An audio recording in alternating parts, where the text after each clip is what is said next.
नमस्कार, मैं रवीश कुमार। बीजेपी के नए होने वाले अध्यक्ष नितिन नबीन पर बात करेंगे, जिन्हें अभी राष्ट्रीय कार्यकारी अध्यक्ष बनाया गया है। उम्मीद है आप इस वीडियो को पूरा देखेंगे। 14 दिसंबर की रात नितिन नबीन के नाम की घोषणा होती है और 15 दिसंबर को प्रधानमंत्री मोदी दिल्ली की जहरीली हवा को छोड़ जॉर्डन जा पहुंचते हैं। अगर आपको इसमें दिलचस्पी नहीं है कि बीजेपी का अध्यक्ष कौन है, तो कम से कम इसमें होनी चाहिए कि जिस पार्टी के पास 10,000 करोड़ से ज्यादा का चंदा है, उसका होने वाला नया अध्यक्ष कौन है। इसी तरह से बीजेपी का फंड बढ़ता रहा तो वह दिन दूर नहीं जब बीजेपी का अध्यक्ष रिजर्व बैंक की तरह गवर्नर कहलाने लग जाएगा। गोदी मीडिया में जिस तरह से नितिन नबीन का परिचय गढ़ा जा रहा है, उनकी खूबियों का खनन किया जा रहा है और खनन के बाद प्रोसेस कर सोने की तरह चमकाया जा रहा है। नितिन नबीन को भी पता होगा इन सब को कितनी गंभीरता से लेना है। दम लगा लगा कर बताया जा रहा है कि जो चुना गया है वह बेजोड़ है, लेकिन जो नहीं चुना गया या कौन और हो सकता था, उसकी बात जिस तरह से बंद है, उसी से अंदेशा होता है कि बीजेपी को समझने और कवर करने वाले पत्रकारों की कलम में किसी ने उतनी ही स्याही डाली है जिससे वे केवल और केवल नितिन नबीन की तारीफ ही लिख सकें। सवाल है कि क्या बीजेपी के लाखों कार्यकर्ता, समर्थक, नेता गोदी मीडिया के इस महिमा मंडन से संतुष्ट हैं या उनके मन में तरह तरह के सवाल मंडरा कर कहीं किसी बेचैनी की तरह कुंडली मारकर जमा होते जा रहे हैं। आज बीजेपी के लाखों कार्यकर्ताओं को पता चल रहा होगा कि देश में आजाद प्रेस की कितनी जरूरत है। राजनीतिक दलों को भी मीडिया की जरूरत होती है जो उनकी पार्टी के बारे में सही जानकारी दे। बीजेपी के समर्थक भले ना कह पाएं, मगर महसूस तो करते होंगे कि काश बीजेपी को कवर करने वाले पत्रकारों में दम होता। वे यह सवाल उठा पाते कि क्रिकेट में भी ऐसा नहीं होता कि रणजी के खिलाड़ी को सीधे राष्ट्रीय टीम का कप्तान बना दिया जाए। जिस तरह से नितिन नबीन के छत्तीसगढ़ के प्रभारी और वहां मिली जीत को बार बार उभारा जा रहा है, बीजेपी में ऐसे कितने ही नेता होंगे जिनके प्रभारी रहते बीजेपी को बड़ी जीत मिली, लेकिन उनका नाम तो कहीं नहीं आया। क्या बीजेपी के कार्यकर्ता वाकई मानते हैं कि वोटर लिस्ट 10,000 रुपए बांटकर, ईडी सीबीआई लगाकर, गोदी मीडिया लगाकर, सवालों को दबाकर चुनाव नहीं जीता जा रहा है, प्रभारी चुनाव जितवा रहा है? क्या बीजेपी की कवरेज में मोदी और शाह के अलावा किसी और के लिए जगह बची है? कवरेज ही नहीं, क्या किसी और नेता के पास अपने फैसले लेने की स्वतंत्रता इस दौर में है, या सारे फैसलों में मोदी शाह की ही प्रशंसा हो रही है? नितिन नबीन के कवरेज ने पहली बार इसका एहसास दिलाया है कि बीजेपी को भी स्वतंत्र प्रेस की जरूरत है, जो कि भारत में अब नहीं है। अगर होता तो वह एक अध्यक्ष के चुने जाने के पीछे पार्टी के भीतर बन रहे समीकरणों, चुप्पियों और बेचैनियों को कह पाता, जिससे कार्यकर्ताओं को पता चलता कि उनकी पार्टी के भीतर क्या हो रहा है। सत्ता के शिखर पर बहुत कुछ होता है। एक नाम के चुने जाने के पीछे कईयों की उम्मीदें खत्म हो जाती हैं, कईयों को हमेशा के लिए ठिकाने लगा दिया जाता है। बहुत से लोग जो खुद को घोड़ा समझते रहते हैं, रेस में आगे नजर आते हैं। अचानक से रेस का ट्रैक ही बदल दिया जाता है और वे और उनका घोड़ा खुले मैदान में दौड़ते रह जाते हैं। कोई नया प्यादा आता है जिसे लोग घोड़ा घोड़ा पुकारने लग जाते हैं। मतलब इस वक्त कोई धर्मेंद्र प्रधान को भी याद नहीं कर रहा, जिनकी प्रोफाइल हर चुनाव से पहले बढ़ा चढ़ाकर लिखी जाती है। बताया जाता है कि धर्मेंद्र प्रधान को कहां प्रभारी बनाया गया है। जब बिहार के प्रभारी बनाए गए तब याद दिलाया जाने लगा कि 2010 में बिहार के प्रभारी बने थे, तब बीजेपी का प्रदर्शन शानदार हुआ, इसलिए 2025 में बनाए गए। प्रधान के बारे में खूब खबरें छपी कि उन्होंने प्रभारी के रूप में कई राज्यों में चुनाव जिताए। यूपी, कर्नाटक, हरियाणा, झारखंड, त्रिपुरा, मध्य प्रदेश और उत्तराखंड का जिक्र आया। इतने सारे चुनावों में जीत का श्रेय धर्मेंद्र प्रधान को देने वाले कई अखबारों के पत्रकार ही उन्हें भूल गए। उन्हें हैरानी भी नहीं हुई कि प्रधान को अध्यक्ष क्यों नहीं बनाया गया। यहां तक कि घोषणा होने से पहले भी प्रधान के नाम को लेकर खास चर्चा मीडिया में नहीं आई। इस बारे में सवाल तक नहीं पूछा गया कि प्रधान के नाम पर चर्चा क्यों नहीं है। 2014 से 21 के बीच पेट्रोलियम मंत्री रहते हुए धर्मेंद्र प्रधान कितनी बार ओडिशा की यात्रा करते रहे, सभाएं करते रहे। अगर आप उसका रिकॉर्ड निकालेंगे तो पता चलेगा कि उन्होंने ओडिशा के मुख्यमंत्री का सपना कभी कभार बाय द वे हवाई यात्रा के दौरान तो देखा ही होगा, लेकिन जब पहली बार वहां बीजेपी को सत्ता मिली तो धर्मेंद्र प्रधान सीएम नहीं बनाए जाते हैं। बिहार की प्रचंड जीत के बाद स्लाइटली लगा होगा कि बीजेपी के अध्यक्ष बनाए जा सकते हैं, मगर नहीं बनाए गए। अच्छी बात है कि पत्रकार भी प्रधान नहीं करेंगे, क्योंकि प्रधानमंत्री को बुरा लग सकता है और प्रधान भी अपने मन की बात नहीं कह पाएंगे, वरना उनके गम का हाल दिल्ली की हवा की तरह हो जाएगा। बातें होंगी, कहीं खबरें भी छपेंगी, लेकिन उनका मुद्दा 2 मिनट में गायब हो जाएगा। यह नहीं भूलना चाहिए कि ईडी का भय बीजेपी के भीतर भी व्याप्त है, इसलिए बगावत छोड़िए, शिकायत या सिसकी भी मुमकिन नहीं है। यह समझ नहीं आता कि कांग्रेस के अध्यक्ष पद के लिए मल्लिकार्जुन खड़गे और शशि थरूर के बीच भी चुनाव हुआ। आज तक लिखा जाता है कि थरूर का चुनाव क्यों नहीं हुआ। इस तरह का अफसोस बीजेपी के सिस्टम को समझने वाले पत्रकारों को नहीं होता है। हो जाएगा तब उन्हें जीवन भर का अफसोस होने लग जाएगा कि थरूर के चक्कर में धर्मेंद्र प्रधान के बारे में ज्यादा क्या लिख दिया, नौकरी भी चली गई या व्हाट्सएप ग्रुप से बाहर कर दिए गए। लेकिन बीजेपी के नेता भी धर्मेंद्र प्रधान या ऐसे किसी अन्य दावेदार के बारे में नहीं बोलेंगे। किसी ने तब नहीं बोला कि वसुंधरा राजे कैसे गायब कर दी गई, पर्ची से निकले भजन लाल शर्मा मुख्यमंत्री बन गए, शिवराज सिंह चौहान जीतने के बाद गायब हो गए, चुस्त दुरुस्त दौड़ते भागते आज भी दिखते हैं, फिर भी जनरेशन का नाम देकर उनका हाल बीमार बुजुर्ग सा कर दिया गया। शिवराज सिंह चौहान मुस्कुराते रह गए। जब सबका पत्ता कट रहा था तब धर्मेंद्र प्रधान अपना पत्ता चल रहे होंगे, अब उनका कट गया तो उनका पत्ता कौन चलेगा। मैं एक उदाहरण दे रहा हूं, कांग्रेस में दिखावे के लिए ही सही चुनाव तो हुआ, लेकिन बीजेपी में दिखावे के लिए वह भी नहीं हुआ। अध्यक्ष पद की चुनावी प्रक्रिया के होते हुए नितिन नबीन का चुनाव कैसे हुआ, इसे लेकर सब खुद ही लिख रहे हैं कि मोदी शाह ने नबीन को चुना, यानी बीजेपी के अपने सिस्टम ने नहीं चुना। या अगर किसी सिस्टम से कई लोगों के बीच चुना गया तो उसकी कोई जानकारी प्रमुख रूप से नहीं आई। तरह तरह के विशेषण लाए गए कि जनरेशन शिफ्ट हो गया है। ऐसा लग रहा है कि प्रधानमंत्री मोदी खुद शिफ्ट होने वाले हैं, उससे पहले पार्टी में जनरेशन शिफ्ट कर रहे हैं। धर्मेंद्र प्रधान से कोई लगाव नहीं है, बस उनके उदाहरण से यह बताने का प्रयास किया कि क्या बीजेपी को कवर करने वाले पत्रकारों को पता ही नहीं था कि किस किस का पत्ता कटा है, किस किस के नाम पर विचार हुआ है। अचानक एक नाम आता है और उसी की तारीफ में विशेषणों और उपमाओं से पुल बांधे जाने लगते हैं। खोज खोज कर हाईलाइट किया जा रहा है कि छत्तीसगढ़ में बीजेपी की जीत का श्रेय नितिन नबीन को जाता है। नवंबर 2023 में छत्तीसगढ़ में चुनाव हुए, उसका इनाम 2 साल बाद राष्ट्रीय अध्यक्ष बनाकर दिया जा रहा है। बिहार में बीजेपी ने सुशील मोदी के बाद ताराकिशोर प्रसाद, रेणु देवी, विजय कुमार सिन्हा और सम्राट चौधरी को डिप्टी सीएम बनाया। इतने योग्य लोगों की सूची में अध्यक्ष बनने के योग्य नितिन नबीन का कभी ध्यान नहीं आया या डिप्टी सीएम उन्हें नहीं बनाया गया। जब सम्राट चौधरी डिप्टी सीएम बनाए जा सकते हैं तो कभी नितिन नबीन को भी चांस मिल ही सकता था। नितिन नबीन कई साल से मंत्री तो हैं बिहार में, उनके किसी काम की चर्चा हमने 2-4 प्रोफाइल पढ़ी है, उसमें नहीं मिली। जो लिंक भेजा जा रहा है उस लिंक को क्लिक करने पर विकिपीडिया का पेज खुल जाता है। कब से कब विधायक बने, मगर मंत्री रहते हुए उनके काम का पर्याप्त ब्यौरा नहीं मिलता। अमित शाह पूरे बिहार चुनाव के दौरान सम्राट चौधरी को बड़ा आदमी बनाने की बात करते रहे। सम्राट चौधरी डिप्टी सीएम बने जो पहले से थे ही। पूरे चुनाव में नितिन नबीन की चर्चा तक सुनाई नहीं दी कि वे बिहार चुनाव को मैनेज कर रहे हैं। धर्मेंद्र प्रधान और विनोद तावड़े की ही चर्चा सुनाई देती रही। अचानक से सारी खूबियां नितिन नबीन में खोज ली गई हैं। उन्हें डार्क हॉर्स बताया जाने लगा है। क्या नड्डा डार्क हॉर्स साबित नहीं हुए? जेपी नड्डा से याद आया, उनकी बात नहीं हो रही। उनका कार्यकाल कैसा रहा, उनकी कौन सी रणनीति ने बीजेपी को बदल दिया, इसकी चर्चा दिखी नहीं। वैसे भी मैं कहां से सारी खबरों और चर्चाओं को देखने पढ़ने का दावा कर सकता हूं? ऐसा बिल्कुल नहीं है।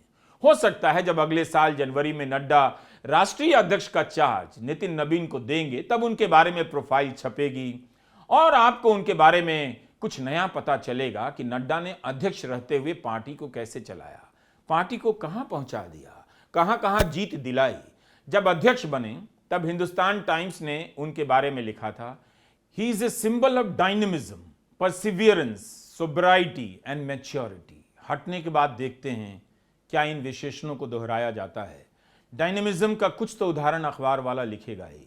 2020 में जब जेपी नड्डा बीजेपी के अध्यक्ष बने तब मीडिया ने जोर जोर से बताया कि बीजेपी का अध्यक्ष बनाए जाने से पहले जेपी नड्डा 2019 के लोकसभा चुनावों में यूपी के इंचार्ज थे, तब बीजेपी को 62 सीटें आईं। क्या कभी गोदी मीडिया के बीजेपी कवर करने वाले पत्रकार नड्डा को चाणक्य कह पाएंगे? आपको लगता है कि नितिन नबीन को चाणक्य कहा जाएगा? 2014 में नड्डा मोदी सरकार में स्वास्थ्य मंत्री बनाए गए। उसके पहले हिमाचल प्रदेश में प्रेम कुमार धूमल की सरकार में मंत्री रहे। 59 साल की उम्र में बीजेपी के राष्ट्रीय अध्यक्ष बने। इस समय उनकी उम्र 65 साल के आसपास होगी। प्रधानमंत्री मोदी 75 साल के हो चुके हैं। उनकी उम्र पर कोई नहीं बोलता कि आप हटिए, बीजेपी में जनरेशन शिफ्ट होना है। 75 साल का नेतृत्व ठीक है, लेकिन 75 साल के अध्यक्ष बनते ही पार्टी में जनरेशन शिफ्ट की तैयारियां दिखाई जा रही। 17 सितंबर को प्रधानमंत्री मोदी 75 साल के हुए, 3.5 महीने भी नहीं हुए, गोदी मीडिया इन बातों को भूल गया। क्या नितिन नबीन के आने से मान लिया जाए कि 60-61 साल की उम्र वाले नेताओं का गेम ओवर हो गया? ऐसा नहीं है। पार्टी में लोग सांसद बनते हैं, विधायक बनते हैं, मंत्री बनते हैं, चेयरमैन बनते हैं। अध्यक्ष भी चाहता है मंत्री बने। अध्यक्ष रहते हुए भी नड्डा 2024 के चुनाव के बाद स्वास्थ्य व केमिकल फर्टिलाइजर मंत्री बनाए गए। सत्ता की छाया उस धूप की तरह है जो सूरज के उगने और डूबने के साथ साथ बड़ी छोटी होती रहती है। हमारा सवाल है कि इतनी तारीफ हो रही है बीजेपी सिस्टम की, नए अध्यक्ष के चुने जाने की, कार्यकर्ता को सम्मान मिलने की, तो पुराने की विदाई पर भी वही तारीफ होनी चाहिए। क्या बीजेपी के महान सिस्टम के शिखर पर रहते हुए नड्डा का कार्यकाल कोई युग कहा जाएगा, जिसके बाद लाखों कार्यकर्ताओं को लगे कि नितिन नबीन के आने से नया युग आएगा, नवीन युग आएगा? क्या नड्डा को महान अध्यक्ष बताने के लिए 1-2 प्रसंग भी गोदी मीडिया को मिलेगा? ना मिले तो मेरा एक सुझाव है, नड्डा के व्यवहारिक व मानवीय गुणों का बखान करना चाहिए। जैसे नड्डा जी पत्रकारों से मिला करते थे, चाय पिलाते थे, बहुत अच्छे अध्यक्ष थे, फोन उठा लेते थे, व्हाट्सएप पर जवाब देते थे, सुबह जल्दी जाग जाते थे, देर रात तक पार्टी कार्यकर्ताओं से मिलते थे। इन सब मानवीय व व्यवहारिक गुणों के बिना आजकल कोई मानव होता भी नहीं। नड्डा जी तो खैर बीजेपी के अध्यक्ष हैं, ये सब लिखा जा सकता है। मतलब कुछ तो योगदान होगा उनका। 2023 से विस्तार पर चल रहे थे, उनकी बराबरी का कोई अध्यक्ष नहीं मिल रहा था। तस्वीरों में भले नड्डा मोदी शाह के बराबर नजर आते रहे, मगर बराबर कभी लगे नहीं। उन्हें कभी सत्ता के केंद्र के रूप में नहीं देखा गया। कभी कभार प्रधानमंत्री के रास्ते में आ जाने पर हटाए जाने का वीडियो आया, लेकिन नड्डा बीजेपी के अध्यक्ष होते हुए भी सत्ता के केंद्र से दूर नजर आए। यह भी सच है कि उनके किसी बयान से नहीं लगा कि अध्यक्ष होकर भी अध्यक्ष नहीं। अगर ऐसा कुछ गम था तो नड्डा ने ऑन रिकॉर्ड कभी नहीं कहा। नड्डा में भी वही अनुशासन, सहनशीलता और पार्टी के प्रति निष्ठा है जो धर्मेंद्र प्रधान में है और वही नितिन नबीन में है। क्योंकि मुझे बीजेपी की आंतरिक जानकारी नहीं है, इसलिए नहीं बता सकता कि रैलियों में यूपी के मुख्यमंत्री योगी की मांग ज्यादा रहती है या बीजेपी के राष्ट्रीय अध्यक्ष जेपी नड्डा की। कभी सुना नहीं कि जेपी नड्डा के भाषण ने रैली का माहौल बदल दिया, लेकिन इसका मतलब यह नहीं कि वे अध्यक्ष बनने के योग्य नहीं थे। अगर आपको किसी लेख में बीजेपी की जीत पर राष्ट्रीय अध्यक्ष जेपी नड्डा को श्रेय दिया जाता हुआ दिखाई दे तो वह लेख मुझे भी दीजिएगा। यह वीडियो लंबा होना ही था। अगर आप पूरा नहीं देखेंगे तो समझ नहीं पाएंगे कि गोदी मीडिया क्या करता है। हमारा यह वीडियो बीजेपी पर कम है, उस मीडिया पर ज्यादा है जो बीजेपी के लिए गोदी मीडिया बन गया। अब उसके कवरेज से क्या बीजेपी के लाखों कार्यकर्ताओं को सही जानकारी मिल रही है, इस पर हमारा कवरेज है। गोदी मीडिया में चुनावी कवरेज के दिन क्या होता था याद कीजिए। जब जब बीजेपी हारती थी, वैसे कम ही हारती थी, लेकिन तब तब हारने के वक्त चैनलों पर नड्डा जी की तस्वीर लगा दी जाती थी। जैसे ही बीजेपी जीतने लगती थी, नड्डा जी की जगह प्रधानमंत्री मोदी की तस्वीर लगा दी जाती थी। नड्डा को गोदी मीडिया ने हार का चेहरा बना दिया। नड्डा ने गोदी मीडिया से इसकी कभी शिकायत नहीं की, क्योंकि उन्हें भी पता होगा कि पार्टी वह नहीं जिसके अध्यक्ष हैं, पार्टी कहीं और है, मैनेजमेंट के तंत्र में है, जिसका हिस्सा गोदी मीडिया भी है। यही समझना होगा कि पार्टी केवल संगठन में अब नहीं होती, पार्टी कहीं और भी होती है। कहने के लिए कहा जाता है कि कार्यकर्ता पार्टी चला रहा है, मगर चलाने का श्रेय गोदी मीडिया को भी देना चाहिए, उन उद्योगपतियों को भी देना चाहिए जो करोड़ों का चंदा देते हैं और सरकार अपने लिए चलाते हैं। पार्टी सिस्टम में कार्यकर्ता का होना एक भ्रम का होना है। हम और आप जिस बीजेपी को देख रहे हैं वो है तो बिल्कुल साक्षात भी है, उसके लाखों करोड़ों सदस्य हैं, सक्रिय कार्यकर्ता हैं, लेकिन पार्टी का पावर अब पार्टी से बाहर के सिस्टम में है, जिसके बारे में कार्यकर्ता को भी पता नहीं होता। इससे अगर आप अनजान बने रहना चाहते हैं तो आपकी मर्जी। पार्टी में कार्यकर्ताओं की हालत भी वही है जो देश में वोटर की है। उसकी मेहनत और जनता का वोट, दोनों का नतीजों से कोई संबंध नहीं होता। नतीजे कहीं और से, किसी और तरीके से तय किए जाते हैं।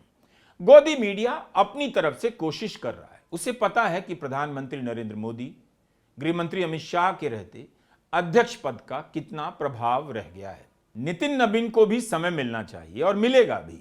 बीजेपी के कार्यकर्ताओं की उम्मीदों पर भी खरे उतरेंगे, लेकिन उनसे यह उम्मीद करना कि वे कॉरपोरेट के दम पर चलने वाली बीजेपी को बदल देंगे, सही नहीं है। उन कंपनियों को ठेके दिए जाने का विरोध करेंगे जिनसे बीजेपी को चंदा मिलता है और चंदा मिलने के बाद ठेका दिया जाता है। क्या बीजेपी में कोई नई नैतिकता का युग आने वाला है? चूंकि जनरेशन शिफ्ट हो रहा है, तो क्या बीजेपी का कार्यकर्ता यह भी देखने जा रहा है कि प्रधानमंत्री नरेंद्र मोदी, गृहमंत्री अमित शाह ने फैसलों को नए जनरेशन पर छोड़ने के लिए नितिन नबीन का चुनाव किया है? जनरेशन शिफ्ट की बात मीडिया बता रहा है, तो उसी से सवाल है कि उसके कवरेज में जनरेशन शिफ्ट होगा या नितिन नबीन नए नड्डा बना दिए जाएंगे। 2014 के बाद से मुख्यमंत्री की कुर्सी पर नए नए चेहरे आजमाए गए और उन सभी को जनरेशन शिफ्ट की तरह दिखाया गया, जैसे रघुबर दास, मनोहर लाल खट्टर, बिप्लब देव, बीरेन सिंह, जयराम ठाकुर, त्रिवेंद्र सिंह रावत, तीरथ सिंह रावत। अब उनकी जगह मोहनलाल यादव, भजन लाल शर्मा, नायब सिंह सैनी और रेखा गुप्ता ने ले ली है। ये चारों आपको किस जनरेशन के प्रतिनिधि लगते हैं? 90 के दशक के नेता की तरह लगते हैं या जेनजी के दौर के लगते हैं? गोदी मीडिया जब बार बार जनरेशन शिफ्ट की बात कर रहा है, उसे बताना चाहिए कि क्या शिफ्ट हो रहा है। क्या ये सारे शिफ्ट अमित शाह को पीएम या योगी को सीएम से हटाने के लिए हो रहे हैं? इसकी चर्चा दबी जुबान में क्यों हो रही है? अगर इस काम के लिए यह सब हो रहा है, तो बीजेपी में फिर नया क्या हो रहा है? हर समय जनरेशन शिफ्ट की बात होती है। रेखा गुप्ता भी जनरेशन शिफ्ट के तहत पेश की जाती हैं और भजन लाल शर्मा भी। जनरेशन शिफ्ट करने के नाम पर लाए गए इन नेताओं ने ऐसा कौन सा काम कर दिया, कौन सा फैसला लिया जिसके आधार पर कह सकते हैं कि ये नए जमाने के नेता हैं, जनरेशन शिफ्ट हो गया है? बीजेपी की राजनीति में जो केंद्रीकरण हुआ है, उसे लेकर बीजेपी को कवर करने वाले पत्रकारों ने कोई आलोचना की है? आलोचना छोड़िए, कभी किसी तीसरे नाम को जगह दी गई है? फिर नितिन नबीन को जनरेशन शिफ्ट का प्रतीक दिखाकर किसे बहलाया जा रहा है? एक और बात समझिए, इसका कोई मतलब नहीं कि बीजेपी में कौन फैसला करता है। आज के समय में जब चुनाव आयोग का फैसला भी बीजेपी का फैसला लगता है, तब यह सवाल बेकार हो जाता है। जो पार्टी सरकार में होती है, उसके अध्यक्ष का प्रभाव थोड़ा तो कम हो जाता है, प्रधानमंत्री का कुछ ज्यादा हो जाता है। अध्यक्ष पद की क्या हैसियत है हम नहीं जानते, लेकिन यूपी प्रदेश अध्यक्ष पंकज चौधरी के एक बयान से पता चलता है कि उनकी नजर में अध्यक्ष का रोल क्या है। पंकज चौधरी का यह बयान दैनिक जागरण में छपा है, उसी से पढ़ रहा हूं। प्रदेश अध्यक्ष चुने जाने के बाद पंकज चौधरी ने कहा कि वह प्रदेश संगठन में रूल करने नहीं बल्कि रोल अदा करने आए हैं। आदेश देना ही नेतृत्व नहीं है। उन्होंने कहा, मैं कार्यकर्ताओं की सुनूंगा, उनके लिए लड़ूंगा और मरूंगा। संगठन, संपर्क, संवाद और समन्वय मेरे 4 मूल मंत्र हैं। उन्हीं की सरकार है, योगी मुख्यमंत्री हैं और बीजेपी के अध्यक्ष कह रहे हैं कार्यकर्ताओं के लिए लड़ेंगे, मरेंगे, जैसे वो विपक्ष में हैं। लेकिन उनकी दूसरी बात ज्यादा महत्वपूर्ण है। जब वे कहते हैं आदेश देना ही नेतृत्व नहीं है। आदेश देना नेतृत्व नहीं है, सही बात है। कितनी ईमानदार बात है।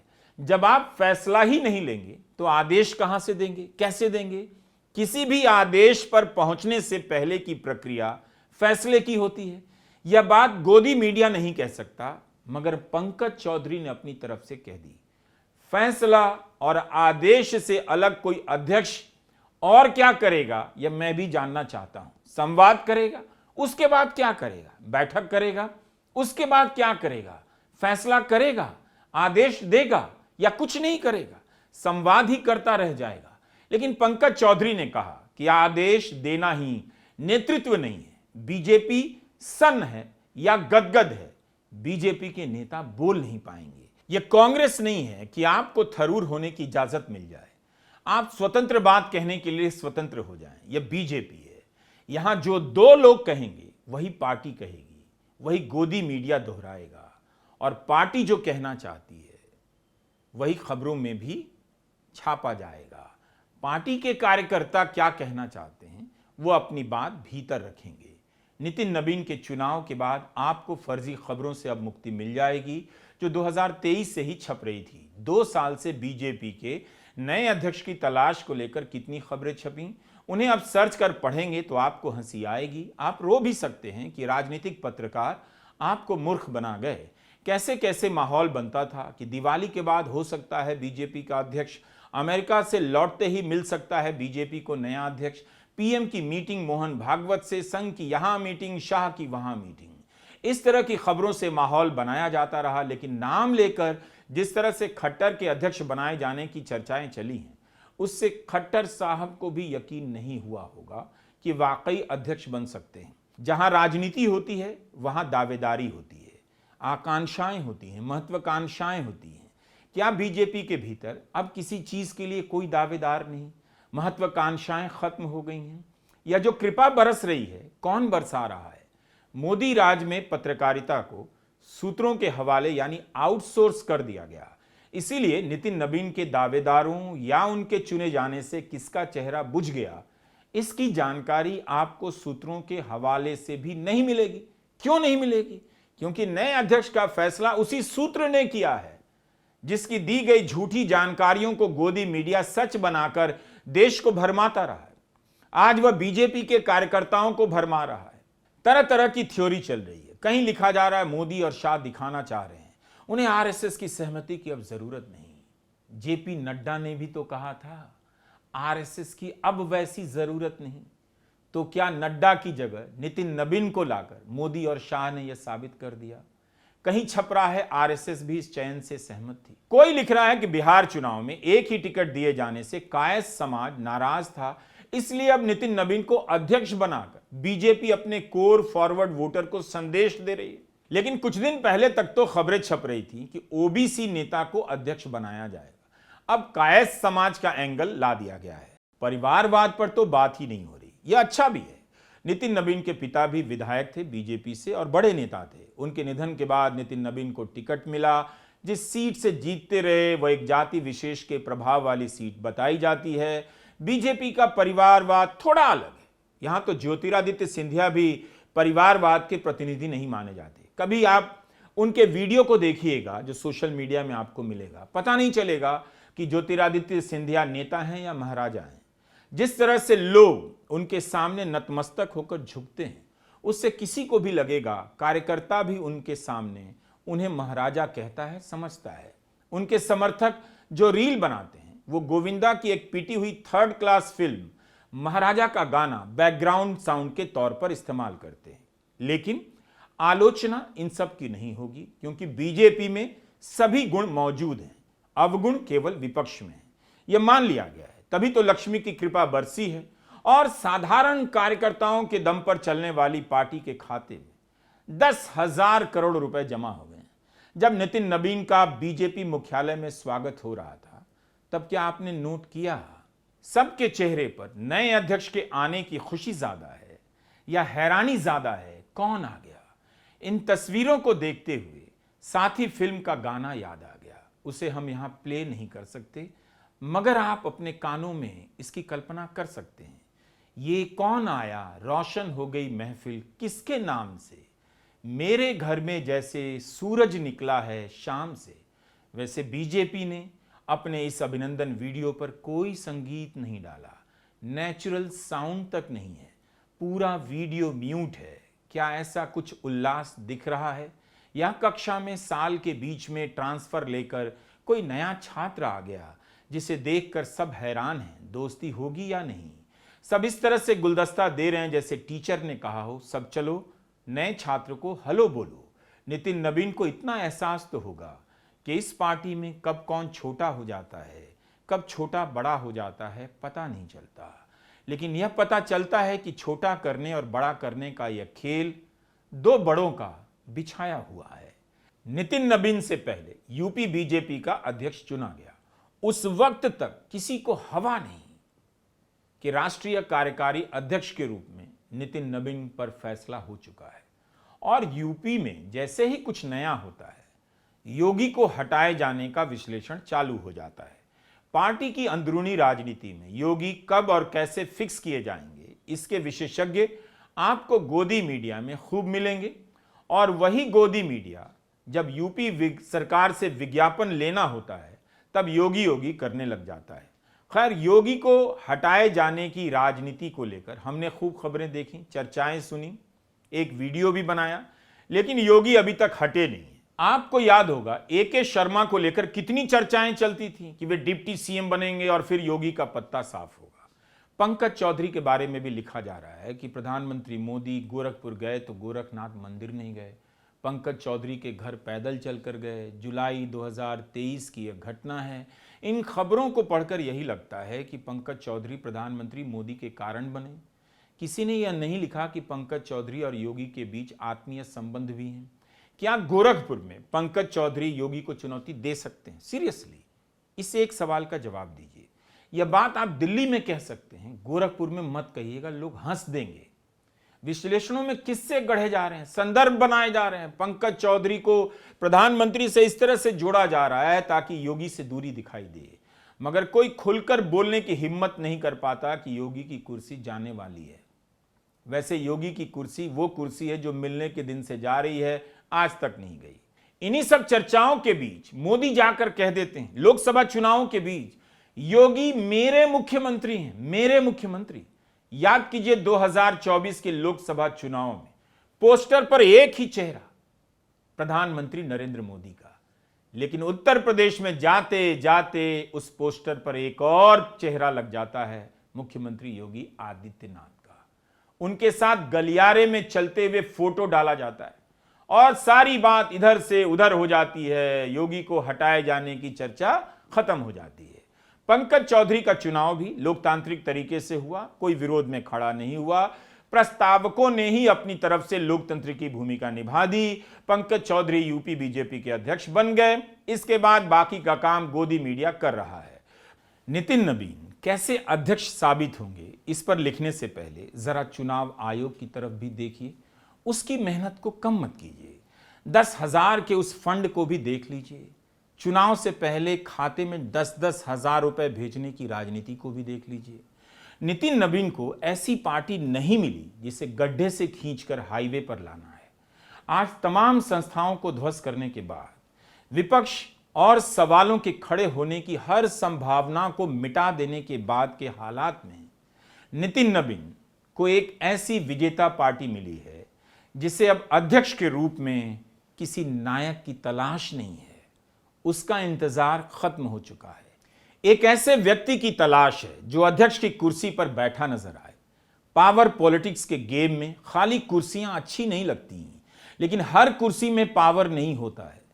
बाकी सरदार पटेल की अंतिम यात्रा में नेहरू नहीं गए, इसे लेकर इस साल भी झूठ बोला गया, अगले साल भी बोला जाएगा। चाहे आप लाखों बार वीडियो दिखा दें कि सरदार पटेल की अंतिम यात्रा में नेहरू दिख रहे हैं, इस झूठ के साथ राजनीति करने वाली बीजेपी को कोई सत्यवान नहीं मिला है, नया गाड़ीवान मिला है। हांको ना हांको गाड़ी चलती रहेगी, चला कोई और रहा है। हमारा वीडियो देखा कीजिए। अब इस तरह से बातें कहने वाले इस देश में कहां बचे हैं। ऐसा ना हो कि बीजेपी के कार्यकर्ताओं की उम्मीद भी मुझी से लग जाए। वैसे ऐसे होना तो नहीं चाहिए। दिल्ली की हवा इस साल साफ नहीं होगी। खुद से किया गया मेरा यह दावा सही साबित हुआ है। नमस्कार, मैं रवीश कुमार।